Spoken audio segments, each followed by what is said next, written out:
ini orang keuangan isinya nih iblis atau setan. Jangan diambil lagi minyak di Meranti itu.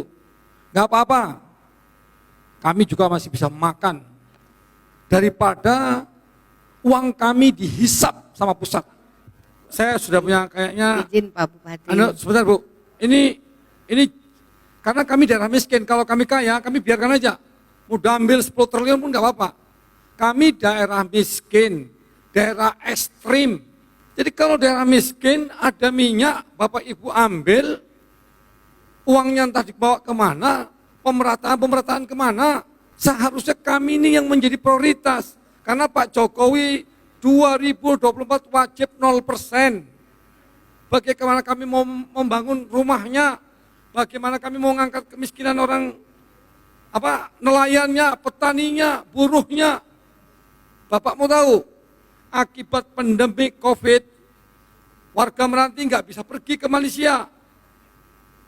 41.000 penganggurannya. Kalau Bapak tak mau ngurus kami nih, pusat tidak mau mengurus Meranti, kasihkan kami ke negeri sebelah. Kan saya ngomong. Atau Bapak tak paham juga omongan saya? Izin Pak Bupati. Atau begini Bu, bentar Bu. Apa perlu Meranti ngangkat senjata?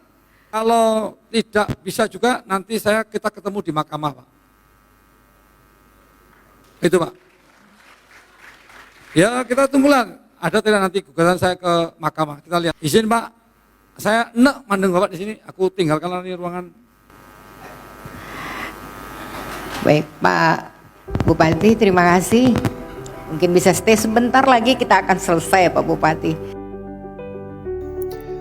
Bupati Kepulauan Meranti Provinsi Riau Muhammad Adil marah-marah lantaran porsi dan jumlah dana bagi hasil atau DBH dinilai tidak adil.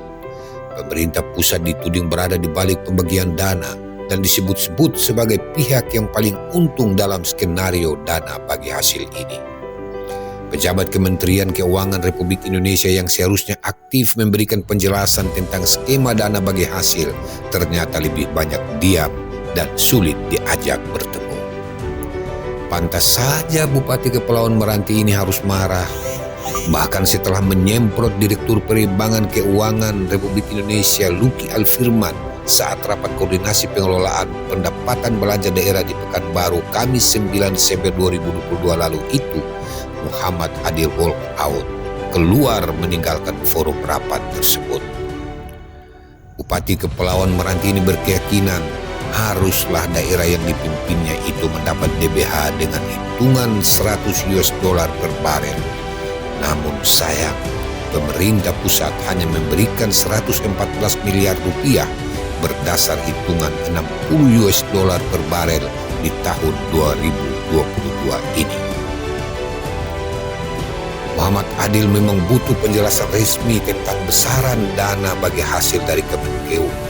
Namun Bupati ini mengaku sulit memperoleh penjelasan dari pejabat berwenang. Bahkan untuk memperoleh informasi yang valid itu, Bupati pernah mengejar Kemenkeu hingga ke Bandung dalam sebuah rapat yang digelar di sana. Namun rapat itu tak dihadiri oleh pejabat berkompeten. Kemenkeu isinya ini iblis atau setan? Kata Adil yang diduga emosi. Kalimat iblis dan setan ini pun jadi heboh. Kementerian Keuangan Republik Indonesia tak terima baik. Jubir Kemenkeu Justinus Prastowo mendesak Bupati Meranti Muhammad Adil minta maaf atas ucapan yang menuding pegawai Kementerian Keuangan sebagai setan dan iblis. Justinus Prastowo mengatakan bahwa seluruh pegawai Kemenkeu sudah bekerja menjalankan amanat undang-undang terkait penghitungan dana bagi hasil atau DBH. Terlebih data yang dipakai adalah resmi milik Kementerian Energi dan Sumber Daya Mineral. Kementerian Keuangan juga sudah mengalokasikan pada tahun 2022 ini transfer ke daerah sebanyak 872 miliar rupiah atau 75% dari APBD Kepulauan Meranti atau 4 kali lipat dari pendapatan asli daerah Kepulauan Meranti sebesar 222 miliar rupiah. Kepulauan Meranti selama ini memproduksi 8.000 barel minyak per hari.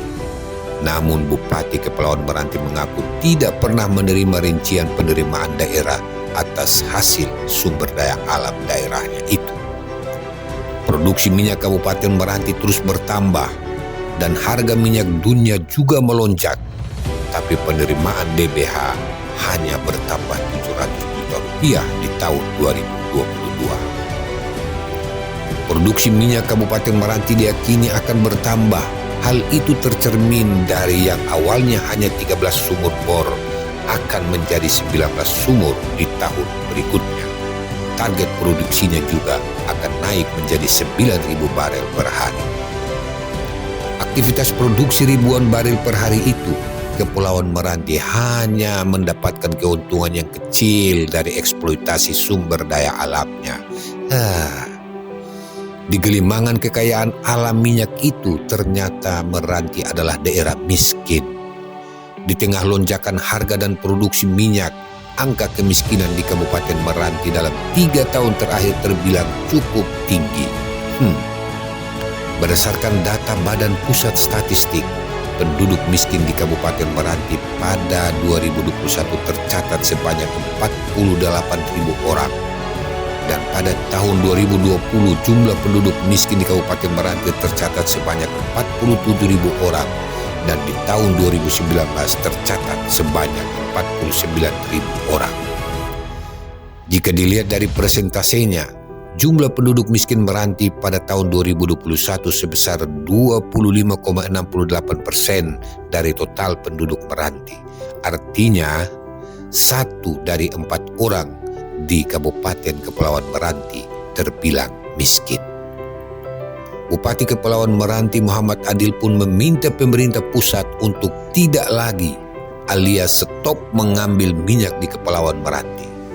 Rakyat Kabupaten Meranti masih bisa makan tanpa eksploitasi minyak daripada uang hasil eksploitasi minyak itu dihisap oleh pemerintah pusat.